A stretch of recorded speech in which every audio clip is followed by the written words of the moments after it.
और इस वक्त की सबसे बड़ी खबर, मासूम से दरिंदगी केस में सजा का ऐलान हो गया है। दोषी को कोर्ट ने फांसी की सजा सुनाई है। पॉक्सो कोर्ट जयपुर ने यह सजा सुनाई है। जयपुर जिले में फांसी का यह पहला मामला है। पॉक्सो एक्ट के तहत फांसी का पहला मामला 4 साल की मासूम से अगस्त 2021 में यह दरिंदगी हुई थी।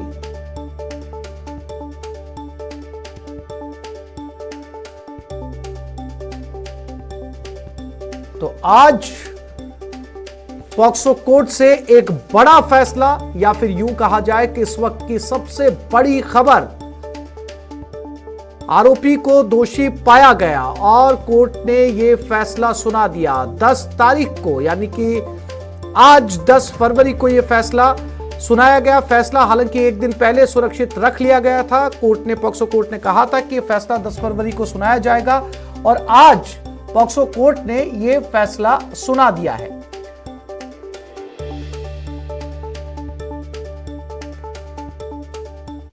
जो फैसला आया है इससे हम संतुष्ट हैं कि न्यायपालिका ने बहुत अच्छा फैसला दिया है और मृत्यु दंड उसे होना ही चाहिए था, क्योंकि जो अपराध था उसकी गंभीरता को देखते हुए ऐसा होना लाजमी था। बिल्कुल, अगर ऐसा नहीं होता तो जो संभावना थी कि अपराधी और भी कई इस तरह के अपराध बढ़ते हैं, हम देख रहे हैं कि रोज अखबारों में आ रहा है कि इस तरह के अपराध बढ़ते जा रहे हैं, तो इन पे अंकुश लगाने की जो विधायिका की मंशा थी वो तब पूरी होगी जब इन सजाओं पे अमल होगा।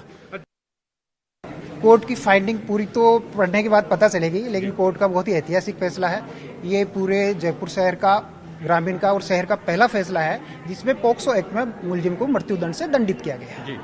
आपकी तरफ से क्या कुछ सजा के बिंदु पर बहस रही थी, क्या कुछ आपने कहा? अभियोजन की तरफ से आपने लगातार पैरवी की, स्पेशल पीपी आपको अपॉइंट किया गया, कितना समय लगा, क्या कुछ चुनौतियां थी आपके? हमारे पास काफी चुनौतियां थी जिसमें हमने पुलिस की तरफ से मदद मिली, हमें पूर्ण रूप से पुलिस की तरफ से मदद मिली।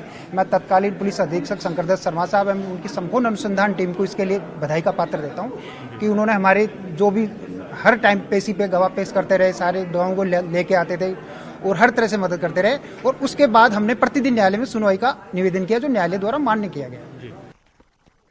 और इसी खबर पर सीधा रुख करते हैं, सचिन कुमार जयपुर से हमारे साथ जुड़ गए हैं। सचिन, 8 फरवरी को पॉक्सो कोर्ट ने जब फैसला सुरक्षित रखा था तो न्यूज 18 ने आपने बताया था कि बड़ी सजा सुनाई जा सकती है, फांसी की सजा सुनाई जा सकती है।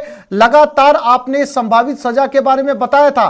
आज न्यूज 18 की इस खबर पर भी मोहर लगी, जो जानकारी आपने दी थी 8 फरवरी को। सचिन,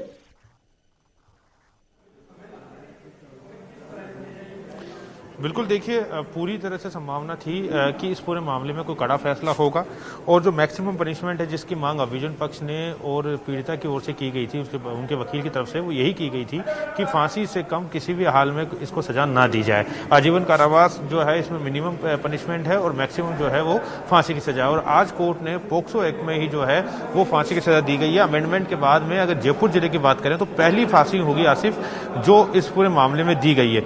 अभियोजन की तरफ से, पुलिस की तरफ से बात करें तो एक बड़ा मामला था, सबने मिलकर काम किया और आज ये मुकाम, ये दिन आया है जब पीड़िता की जो मदर है जो रोज कोर्ट में आती थी, आज उसको शायद थोड़ी राहत मिली होगी कि आज उसकी बच्ची को इंसाफ मिला है। अभियोजन की ओर से पैरवी करने वाले जो स्पेशल पीपी महावीर कृष्णावत, हमने उनसे उस दिन भी बात की तो आज फिर उनसे बात कर लेते हैं कि जो उन्होंने मांगा कोर्ट ने आज उनको दिया। आपने कोर्ट से मांग की थी कि फांसी की सजा दी जाए, आज किन किन धाराओं में फांसी की सजा दी गई और किन धाराओं में आजीवन कारावास?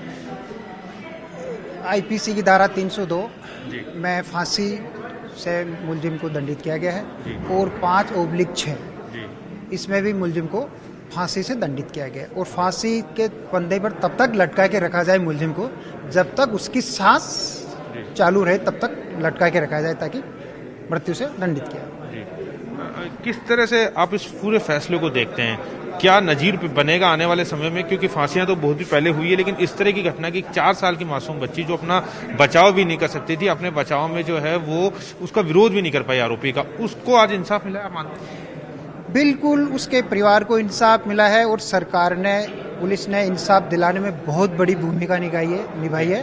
तत्कालीन पुलिस अधीक्षक श्रीमान शंकरदत्त शर्मा साहब, अतिरिक्त पुलिस अधीक्षक महोदय धर्मेंद्र यादव जी, उनकी संपूर्ण अनुसंधान टीम जो कि मुलजिम अज्ञात था, पुलिस को बड़ी ही मुसीबतों से, कानून व्यवस्था का है मामला है, मुलजिम गिरफ्तार नहीं हुआ, पुलिस को बड़ी मुश्किलों से गुजरना पड़ा था। तत्कालीन पुलिस अधीक्षक महोदय ने करीबन 500-600 पुलिस कर्मचारी अधिकारी वहाँ लगाए थे। 4 दिन तक डेरा डाल के वहाँ रखा। 2 दिन बाद मुलजिम घटना के 2 दिन बाद अरेस्ट हुआ, फिर जाके कानून की स्थिति बनी। तो इसलिए पुलिस की बहुत अच्छी भूमिका रही है।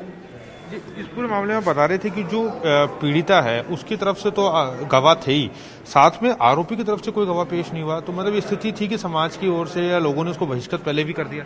ये जब मुलजिम घटना कारित करके अपनी बुआ के घर चला गया था, अपने घर गया, मुलजिम इतना शातिर था कि मुलजिम ने घटना कारित करने के बाद अपने पहने हुए कपड़ों को जला दिया, धो के सुखा दिया और जला दिया। फिर अपनी रात्रि को अपनी बुआ के पास चला गया था। मुलजिम, माननीय न्यायालय द्वारा मुलजिम को 3 बार अवसर दिए गए कि भाई डिफेंस की तरफ से कोई गवाह पेश हो, तो अगर ऐसा है वो गवाह पेश करना चाहिए। 3 बार अवसर दिया, लेकिन मुलजिम की तरफ से। जी सचिन बने रहिएगा, फिर से लौटेंगे आपके पास में तमाम जानकारी के लिए। फिलहाल आपका धन्यवाद। सीधा रुख करते हैं विधान सभा की तरफ।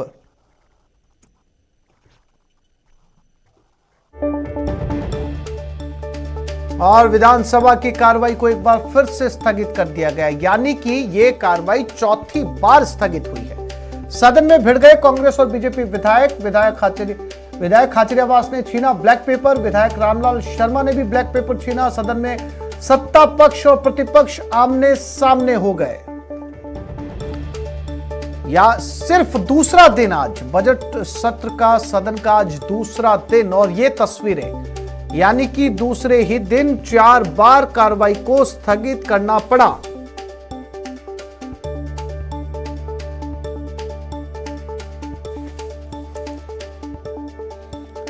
और ये सीपी जोशी लगातार विधायकों से निवेदन करते हुए कि सदन की कार्रवाई को चलने दिया जाए, लेकिन रीट लीक्स मामले को लेकर, सीबीआई जांच को लेकर लगातार विपक्ष हमलावर बना हुआ है। सरकार से सीबीआई जांच की मांग की जा रही है और इसी को लेकर दिन भर में 3 बार कार्रवाई को, सदन को स्थगित किया जा चुका है और अब चौथी बार कार्रवाई स्थगित हुई है। और तस्वीरें ऐसी कि विधायक और मंत्री ब्लैक पेपर छीनते हुए नजर आए।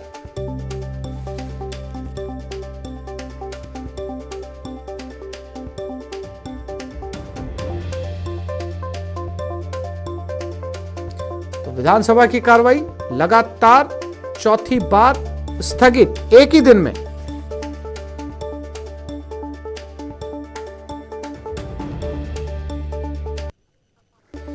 और इसी खबर पर ज्यादा जानकारी के लिए बात करते हैं हमारे संवाददाता दिनेश शर्मा के साथ। दिनेश, एक दिन में 4 बार कार्रवाई स्थगित हो चुकी है और चौथी बार स्थगित होने से पहले तो मंत्री और विधायक ब्लैक पेपर तक छीनते हुए नजर आए।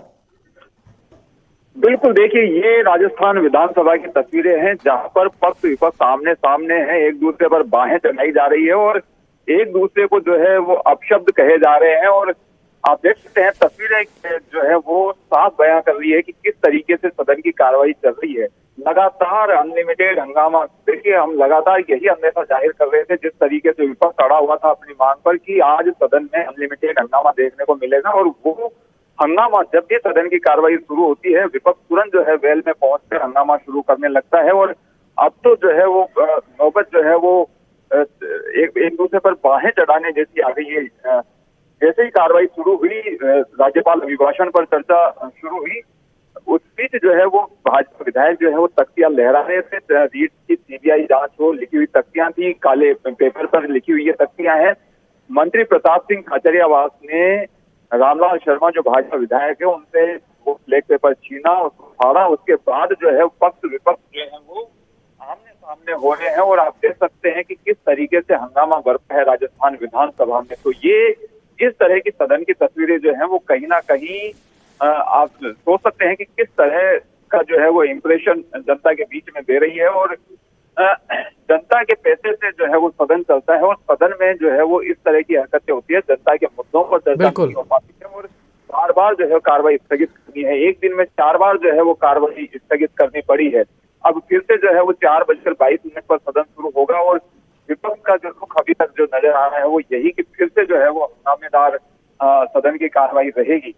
तो आज सुबह से लगातार हम देख रहे हैं कि किस तरीके से पूरी कार्रवाई जो है वो हंगामे की भेंट चढ़ी हुई है और हंगामे के बीच जो है वो सदन की कार्रवाई चलाई जा रही है। लेकिन बार बार जिस तरह का रुख देखने को मिल रहा है सदन में विपक्ष का, उसके चलते बार बार सदन की कार्रवाई स्थगित करनी पड़ी है। चौथी बार ये कार्रवाई स्थगित की गई है और तस्वीरें जो है वो आप देख सकते हैं कि किस तरीके से एक दूसरे पर जो है वो बाहें चढ़ाई जा रही है। ये जो है वो जनप्रतिनिधि हैं जो चुनकर, जनता जिन्हें चुनकर भेजती है और वो जो है सदन में आकर अगर इस तरीके से करते हैं तो फिर आखिर जनता के मुद्दे कौन उठाएगा, ये जो है वो सवाल छोड़ती हुई ये तस्वीरें हैं एक तरीके से। तो रीट मामले को लेकर, रीट पेपर लीक मामले को लेकर बवाल जो है वो अनलिमिटेड मचा हुआ है और विपक्ष लगातार हमलावर है।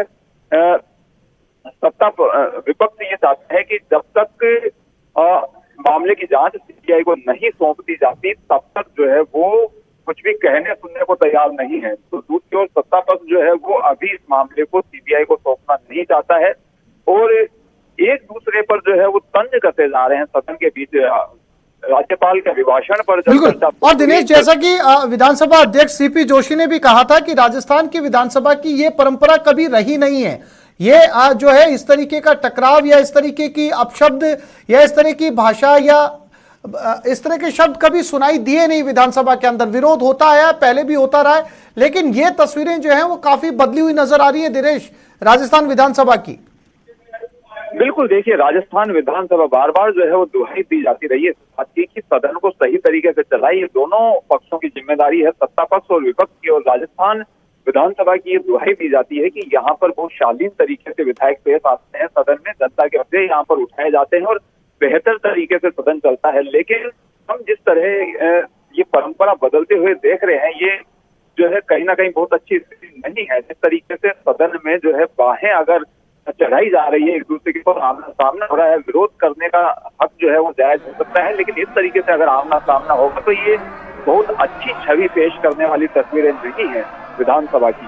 तो जनप्रतिनिधि जो जनता चुनकर भेजती है, उन्हें जब वो चुने जाते हैं तो काफी जिम्मेदारियां उन पर होती है, काफी कुछ अपेक्षाएं उनसे की जाती है। तो उन अपेक्षाओं पर, जनता की अपेक्षाओं पर जनप्रतिनिधि खड़े नहीं उतर रहे हैं। ये जो है ये तस्वीरें बयां कर रही है और इस तरीके से जो है वो सदन की कार्रवाई जो है बार बार बाधित हो रही है।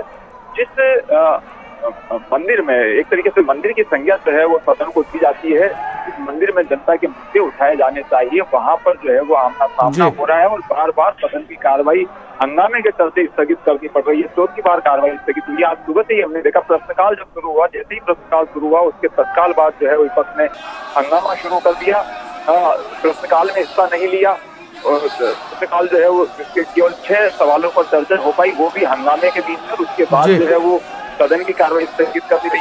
12 बजे जब फिर सदन जुटा, फिर कार्रवाई शुरू हुई तो फिर हंगामे के बीच जो है वो कार्रवाई चली। स्पीकर ने कुछ कार्रवाई चलाने की कोशिश की, विधायी कार्य कुछ हुए, लेकिन उसके बाद फिर कार्रवाई स्थगित करनी पड़ी 2 बजे तक के लिए। 2 बजे सदन शुरू हुआ तो जैसे ही सदन शुरू हुआ फिर से हंगामा शुरू हो गया और सभापति जो आसन पर आए थे उन्होंने फिर तत्काल कार्रवाई स्थगित कर दी। अब 3 बजे फिर जब सदन शुरू हुआ तो फिर से वही हंगामा, तो फिर कार्रवाई जो है जारी रखने की कोशिश की गई आसन की ओर से, लेकिन अब जो है वो आमना सामना और इस तरह की तस्वीरें की एक दूसरे पर जो है वो बाहें चढ़ाई जा रही है। प्रोटेस्ट जो कर रहे थे विपक्ष के सदस्य, वो बार बार जो है वो कैमरे के सामने आ रहे थे, जहां भी कैमरे की नजर जाती वहां पर जो है वो अपनी तख्तियां लहराते हुए नजर आते। और दिनेश, अगर एक बार फिर से कार्रवाई को शुरू किया जाता है, सदन को एक बार फिर से शुरू किया जाता है, जब 4 बार विधानसभा स्थगित हो चुकी है तो 5वीं बार भी बहुत मुश्किल आसार नजर आ रहे हैं कि किसी तरह की यहाँ पर जो है विमर्श हो सके, विचार हो सके। बिल्कुल, देखिए लग तो यही रहा है कि आज ये सदन की कार्रवाई पटरी पर आने वाली नहीं है। जिस तरह का रुख सुबह से है विपक्ष का, क्योंकि वो लगातार सदन की कार्रवाई को चलने नहीं दे रहा है और मांग वही उठाई जा रही है। ये कहा गया था सुबह से ही आसन की ओर से कि वो सरकार की ओर से इस मामले पर वक्तव्य करवाएंगे, स्पष्टीकरण देने के लिए कहेंगे, लेकिन पहले सदन की कार्रवाई तो कम से कम चलने दी जाए। लेकिन विपक्ष उस पर तैयार नहीं है। विपक्ष ये चाहता है कि पहले जो है कार्रवाई स्थगित की जाए, उसके बाद जो है जो भी बात होगी वो बात सब बातें जो है बाद में, पहले कार्रवाई स्थगित की जाए।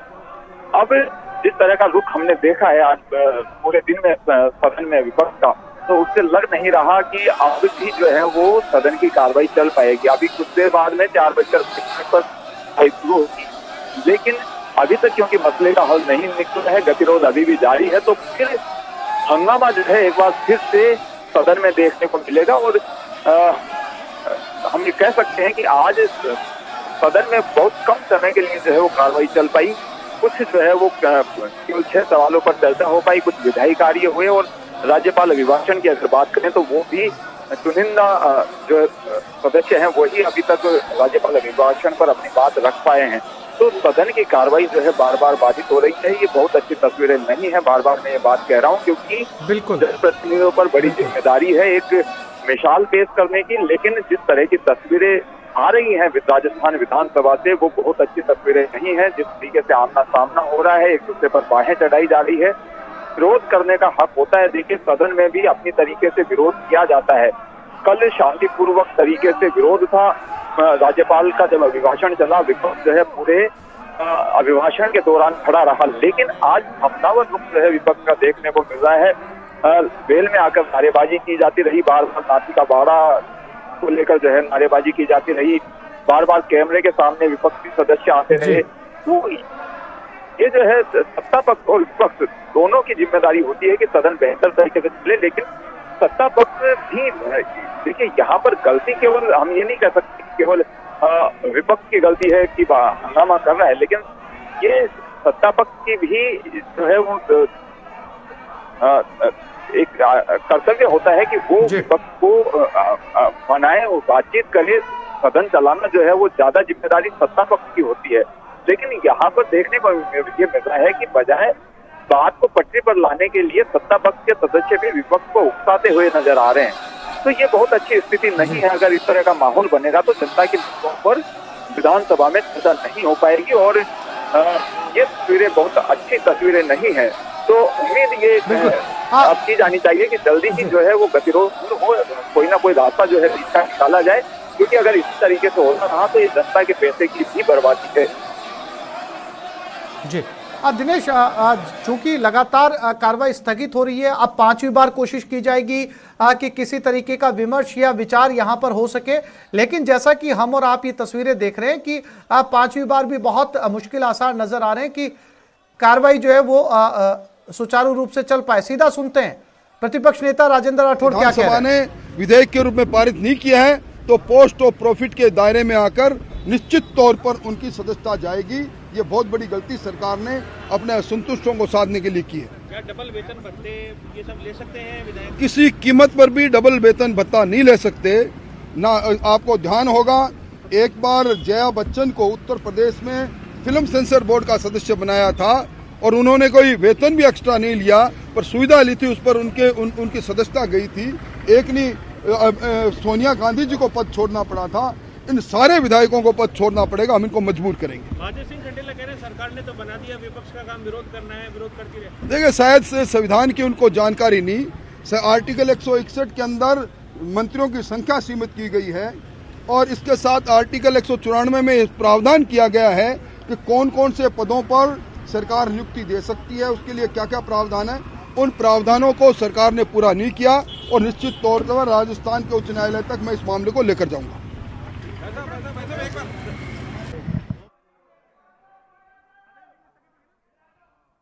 जनता पार्टी को इतिहास में राजस्थान की जनता कभी माफ नहीं करेगी। विधानसभा जब चलती है तो लाखों रुपए खर्च होते हैं राजस्थान की जनता के। बीजेपी के लोग ये बता दें कि वो सुबह से सदन नहीं चलने दे रहे, प्रश्नकाल में नारेबाजी कर रहे थे। प्रश्नकाल तो हुआ, प्रश्न जो पूछ रहे थे, लेकिन बीजेपी राजस्थान की जनता के प्रश्न नहीं लगा पाई। भारतीय जनता पार्टी के साथ दिक्कत ये, यदि वो चुनाव हार गए, पंचायत का, नगर निगम का, बाई इलेक्शन हार गए, तो उसके लिए हम जिम्मेदार हैं क्या? और प्रधानमंत्री मोदी जी का बजट खराब आया, उसके लिए भी हम जिम्मेदार हैं। बजट फेल हो गया इनका। पेट्रोल, डीजल, गैस सिलेंडर की महंगाई ने बीजेपी के नेताओं के आंख में आंसू ला दिए, लेकिन मोदी जी नहीं सुन रहे। जनता बाहर रो रही है और देश में बीजेपी के नेता रो रहे हैं क्योंकि उनकी हिम्मत नहीं है मोदी जी के और गृह मंत्री अमित शाह जी के सामने बोलने की।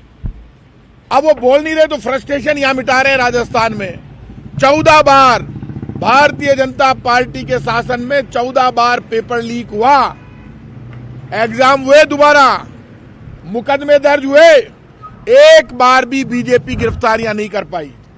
कांग्रेस पार्टी ने पेपर लीक हुआ, मुख्यमंत्री ने कहा कुछ भी हो जाए, एसओजी को जांच दी, एक भी बचना नहीं चाहिए। आज तक की सबसे बड़ी कार्रवाई पेपर लीक की हमारी सरकार ने, हमने की। मुकदमे दर्ज हुए, गिरफ्तारियां हुई, अब बिल लेकर आ रहे हैं सख्त से सख्त। भारतीय जनता पार्टी के पेट में दर्द है, मिर्चें लग रही है, बिल क्यों ला रहे हैं? कि नकल रोकने के लिए, क्योंकि बीजेपी तो झूठ पर, नकल पर, फरेब पर, धोखे पर ही राजनीति करती है।